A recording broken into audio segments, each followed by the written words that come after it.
Zero enrolment అని అన్నారు అధ్యక్ష. Thank you. దాంట్లో మళ్ళీ 73 ఓపెన్ చేసినామన్నారు. నేను అడిగింది గతంలో కూడా కేసీఆర్ గారు ఉన్నప్పుడు 6000 స్కూల్ క్లోజ్ అయినాయి అన్నారు కదా, రాగానే ఓపెన్ చేస్తామన్నారు కదా, అవి వాటి గురించి అడుగుతున్నాను అధ్యక్ష. ఎందుకంటే వాస్తవం మాట్లాడాలని మంత్రి గారు ఇప్పుడే అన్నారు, వాస్తవం అందుకే అడుగుతున్నాను అధ్యక్ష. గతంలో 6000 క్లోజ్ అయినాయి, మేము రాగానే ఓపెన్ చేస్తామన్నారు, అది మాత్రము ప్రభుత్వం క్లారిఫై చేయాలి అధ్యక్ష. రెండవది అధ్యక్ష, ఒక 2-3 అంశాలు నేను ప్రభుత్వం దృష్టికి తీసుకురావడం జరిగింది అధ్యక్ష. ఒకటి, విద్యా హక్కు చట్టాన్ని అమలు చేస్తారా లేదా అని అడిగాను ఒకటి అధ్యక్ష, దాన్ని క్లారిఫై చేయలేదు. బ్రేక్ఫాస్ట్ సంబంధించి స్కూళ్ళల్లో మార్నింగ్ బ్రేక్ఫాస్ట్ ఏదైతే కొడంగల్లో పెట్టున్నారో అన్ని స్కూల్స్లలో కూడా పెట్టండి అని అడిగాను అధ్యక్ష. దాని గురించి కూడా గౌరవ మంత్రి గారిని అడుగుతున్నాను అధ్యక్ష. అదేవిధంగా ఇంటిగ్రేటెడ్ రెసిడెన్షియల్ స్కూల్స్ ఏవైతే చెప్తున్నారో అధ్యక్ష, దాంట్లో ఇంటిగ్రేటెడ్ రెసిడెన్షియల్ స్కూల్ కట్టిన తర్వాత గురుకులాల్లో ఉన్న పిల్లల్ని అక్కడ షిఫ్ట్ చేస్తారా, గవర్నమెంట్ స్కూళ్ళలో ఉన్న పిల్లల్ని అక్కడ షిఫ్ట్ చేస్తారా, లేదంటే కొత్తగా అడ్మిషన్స్ ఇస్తారా అనేది ఒకటి క్లారిఫికేషన్ కావాలి అధ్యక్ష. ఒకవేళ కొత్తగా అడ్మిషన్స్ తీసుకుంటాము అని అనుకుంటే గవర్నమెంట్ స్కూల్స్ ఏవైతే ఇప్పుడు మన ఊరు మనబడి కాకుండా అమ్మ ఆదర్శ పాఠశాల ద్వారా చేస్తున్నారో వాటిని ఒకసారి చేసి వాళ్ళకి అప్పచెప్తే అమ్మ ఆదర్శ పాఠశాల వాళ్ళు కూడా మెయింటెనెన్స్ చేసుకోవడానికి అవకాశం ఉంటుంది అధ్యక్ష. ఒకవేళ నిజంగా మన ఊరు మనబడిలో ఏమైనా లోపం ఉంటే దాన్ని రెక్టిఫై చేసి మార్పు చేసైనా కూడా దాన్ని ఇంప్లిమెంట్ చేస్తే బాగుంటుంది. బిల్స్ కొంత ఇచ్చినామన్నారు, మిగతా బిల్స్ కూడా ఇవ్వాలని గౌరవ మంత్రి గారిని కోరుతున్నాను అధ్యక్ష. పాలిటెక్నిక్ కాలేజ్ అధ్యక్ష, పాలిటెక్నిక్ కాలేజెస్ ఇంజనీరింగ్ కాలేజ్గా చేయాలని ఒక కమిటీ వేస్తున్నారు అధ్యక్ష మినిస్టర్స్తో. ఒక్కటి మాత్రం చేస్తున్నారు అధ్యక్ష, ఒక ఇంజనీరింగ్ కాలేజ్ పాలిటెక్నిక్ కొడంగల్లో చేస్తున్నారు. గౌరవ మంత్రి వారు అందరూ వెళ్ళి దాన్ని ఇనాగ్రేషన్ చేస్తున్నట్టున్నారు అధ్యక్ష. అట్లాగే మిగతా కాలేజీలు కూడా అప్గ్రేడ్ చేయాలని, ప్రత్యేకంగా నా కాన్స్టిట్యున్సీలో కూడా ముస్లిం మైనార్టీకి సంబంధించిన అమ్మాయిల కాలేజ్ ఉంది అధ్యక్ష, దాన్ని పాలిటెక్నిక్ కాలేజ్ ఉంది, దాన్ని కూడా డిగ్రీ మన ఇంజనీరింగ్ కాలేజ్గా చేయాలని కోరుతా ఉన్నాను అధ్యక్ష.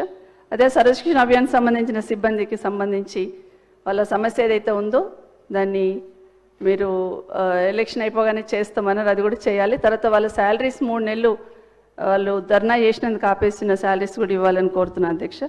యూనివర్సిటీస్లలో రిక్రూట్మెంట్ సంబంధించి రిక్రూట్మెంట్ బోర్డు అనేది ఏర్పాటు చేసి గవర్నర్ గారి దగ్గర ఉంది అధ్యక్ష, మరి దాన్ని క్లియర్ చేయించి, ఎందుకంటే ప్రైవేట్ యూనివర్సిటీస్నేమో క్లియర్ చేయించండి అధ్యక్ష, 2 ఫైల్స్ అక్కడ ఉండే అధ్యక్ష. ఒక ఫైల్ ఏమో ఇమీడియట్గా క్లియర్ అయిపోయింది, వాళ్ళకి పర్మిషన్ కూడా ఇచ్చేసారు అధ్యక్ష యూనివర్సిటీలకు, దానికి అభ్యంతరం లేదు. కానీ మరి రిక్రూట్మెంట్ సంబంధించి కూడా ఇమీడియట్గా ఆ ఫైల్ క్లియర్ చేయించుకొని రిక్రూట్మెంట్ చేయాల్సిన అవసరం ఉంది అనేది గౌరవ మంత్రి గారిని కోరుతున్నాను అధ్యక్ష. ఇదే కాకుండా డ్వాక్రా మహిళలకి స్టిచ్చింగ్ ఛార్జెస్ ఇచ్చినామంటున్నారు అధ్యక్ష, 50 నుండి 75 చేసామంటున్నారు, కానీ అక్కడికి రీచ్ అవ్వలేదు అధ్యక్ష. ముందు ఇచ్చిన 50, అది కూడా ఇంకా కొంత అసలు బిల్సే రాలేవనేది చెప్తా ఉన్నారు. దయచేసి ఒక్కసారి డ్వాక్రా మహిళలు ఆశతో వాళ్ళు కష్టపడి కుట్టున్నారు, మళ్ళీ ఇప్పుడు అకాడమిక్ ఇయర్ స్టార్ట్ అయింది కాబట్టి పాతవన్నీ క్లియర్ చేయాలని కోరుతా ఉన్నాను అధ్యక్ష. అదే కాకుండా డిగ్రీలో ఇప్పటివరకు దోస్తు ద్వారా అడ్మిషన్స్ చేశాం అధ్యక్ష, దాన్ని క్యాన్సిల్ చేయాలని అనుకుంటున్నారు, దయచేసి అది చేయొద్దని కోరుతా ఉన్నాను అధ్యక్ష. అదే కాకుండా కాలేజెస్లలో జూనియర్ కాలేజీలో కానీ డిగ్రీ కాలేజీలో కానీ కొంత పిల్లలకి కౌన్సిలింగ్ ఇస్తూ ఉంటాం అధ్యక్ష, కొన్ని మిస్టేక్స్ జరుగుతూ ఉంటాయి. హై స్కూల్స్లో కూడా చాలా అవసరం అధ్యక్ష, ఇప్పుడున్న పరిస్థితులలో హై స్కూల్లో కూడా కౌన్సిలింగ్ అనేది పిల్లలకు పెట్టాల్సిన అవసరం ఉంది అధ్యక్ష. ఎందుకంటే వాళ్ళ ఇంటి దగ్గర పేరెంట్స్ మంచి చెడు ఏం చెప్పరు, వాళ్ళు కూడా ఎవరితో షేర్ చేసుకోరు, కాబట్టి అక్కడ కూడా కౌన్సిలింగ్ క్లాసెస్ పెడితే బాగుంటుందని కోరుతా ఉన్నాను అధ్యక్ష. ఇదే కాకుండా ముఖ్యంగా విద్యార్థులకి 5 లక్షల విద్యా భరోసా కార్డు ఇస్తామన్నారు అధ్యక్ష, దాన్ని పరిశీలించాలని కోరుతా ఉన్నాను.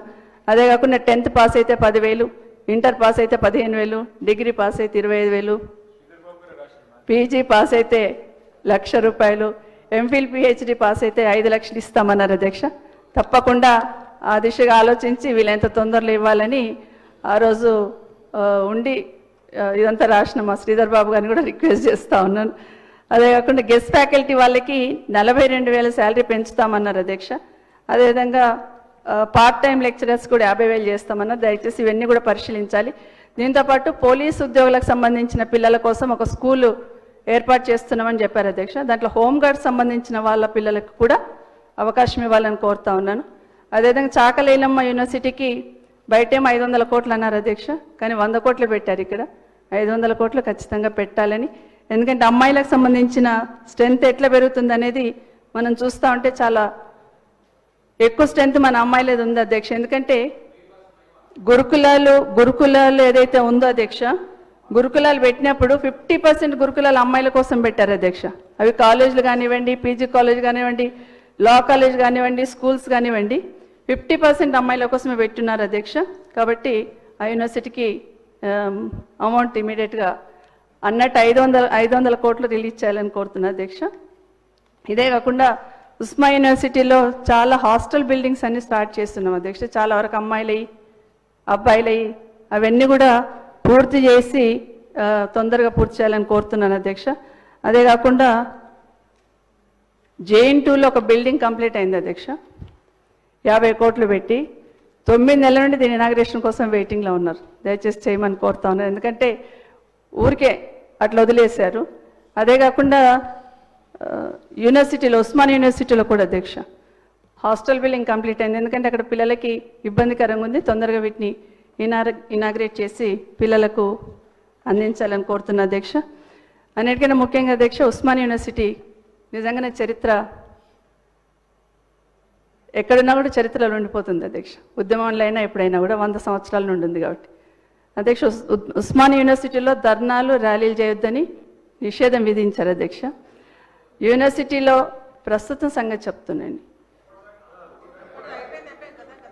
అప్పుడు ఏం చేశాను, అక్కడ ఉస్మాన్ యూనివర్సిటీలో ఉన్న మా విద్యార్థులు ఎవరినైనా చెప్తారు ఎట్లా కోఆపరేట్ చేశామని. ఇప్పుడు ర్యాలీలు ధర్నాలు నిషేధించారు అధ్యక్ష. ఎప్పుడైనా కూడా యూనివర్సిటీలలో విద్యార్థులు వాళ్ళ పరిధిలోనే చేస్తారు అధ్యక్ష. మరి శాంతి భద్రతల విఘాతం కలిగించే విధంగా ఏం చేయరు. వాళ్ళ వాయిస్ వినిపించే ప్రయత్నం చేస్తూ ఉంటారు అధ్యక్ష. కాబట్టి ఉక్కుపాదం మోపినారని మాట్లాడారు, ఉక్కుపాదం ఇప్పుడు మోపుతున్నారు అధ్యక్ష. కాబట్టి దయచేసి ఈరోజు సాధించుకున్న తెలంగాణలో ఇదేం మార్పు ఒకసారి ఆలోచించండి అధ్యక్ష. ఇప్పటికైనా ప్రభుత్వం తీసుకున్న ఈ నిర్ణయాన్ని విరమించుకోవాలని విజ్ఞప్తి చేస్తున్నా అధ్యక్ష.